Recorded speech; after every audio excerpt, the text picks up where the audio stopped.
Be ready. 5 seconds. Start. I shall speak only for another 7 or 8 minutes.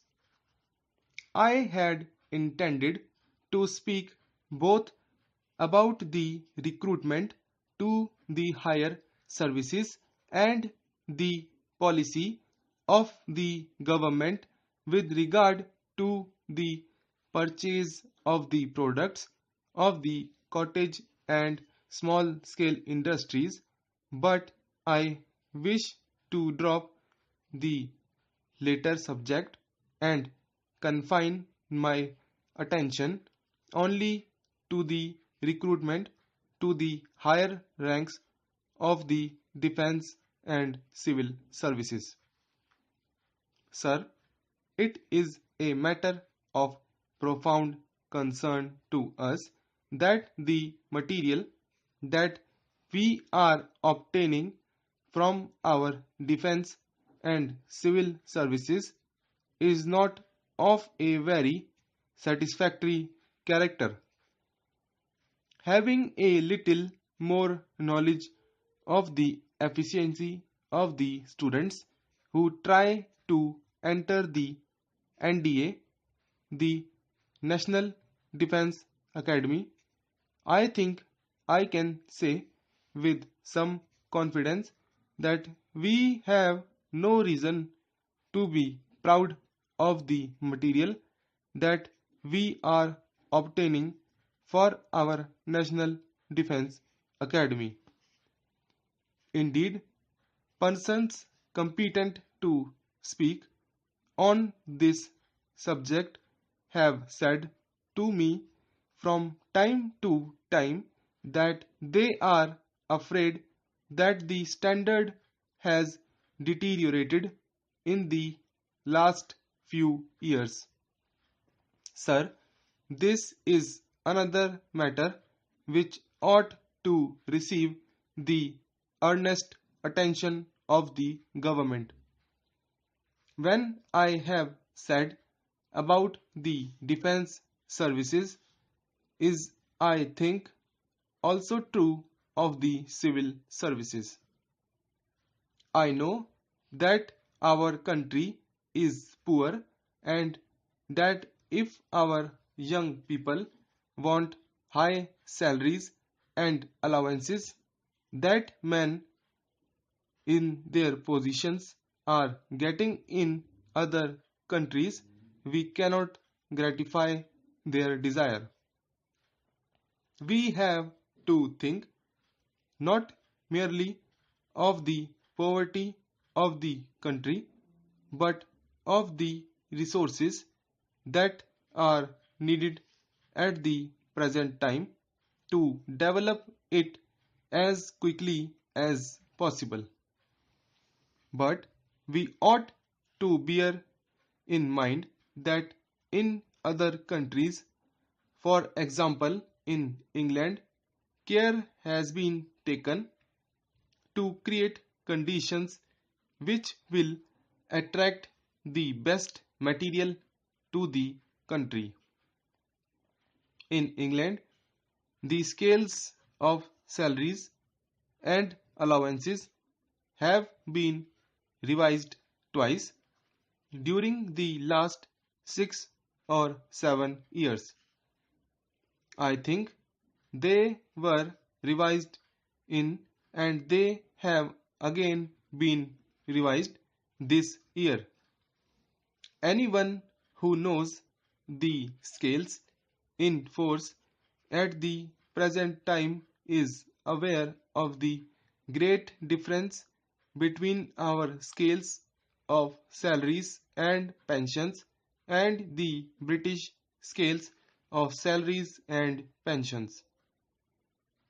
To mention only one matter, a captain gets a pension of 1000 euro and in addition a gratuity of 2000 euro. England is a much poorer country that it was, but it is finding itself compelled to revise the scales of salaries and allowances because it cannot afford to allow its army or even its administrative services to decline in efficiency. I understand that some time ago, when the scales of salaries and allowances for the defense services were revised, the conditions of services in the higher civil services were also revised, but I do not know how far this revision went and to which services this applied, but the moral of all this is clear. There is need for an enquiry into this matter. We should find out what it is that is holding young men of higher caliber back from joining our highest services. Do they want a higher salary? Do they want better allowances? Do they want better education for their children, or is it anything else? Is it the comparatively young age at which officers of the defense services retire that deters them from joining the defense services? Or is our system of education such as to prevent the country from having young men of the stamp that we require at the present time?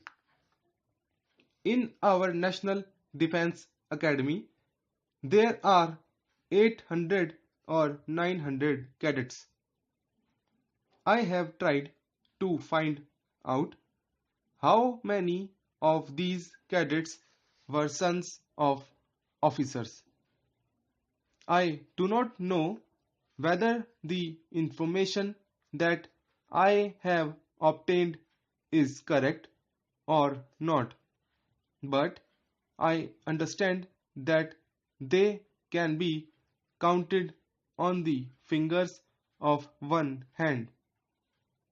I am not at all sorry if there are sons of JCOs and other ranks in the National Defense Academy, or sons of people belonging to humble stations in life who have been able to pass the tests laid down for admission to the academy. Indeed, it is a matter of pleasure to me to see that young men from all walks of life can now find it possible to join the academy, but I cannot lightly brush aside the fact that the officers of the army supply only a few young men to our defense services. I do not know whether government have made any enquiry into this matter, but I understand that either the government or the chief of the army staff has had this matter investigated. If so, I think it will be of great advantage if a copy of the report that may have been submitted to the government or to the chief of the army staff is placed in the library of the house, or is at least supplied to all those members who are interested in the efficiency and proper development of the defense services.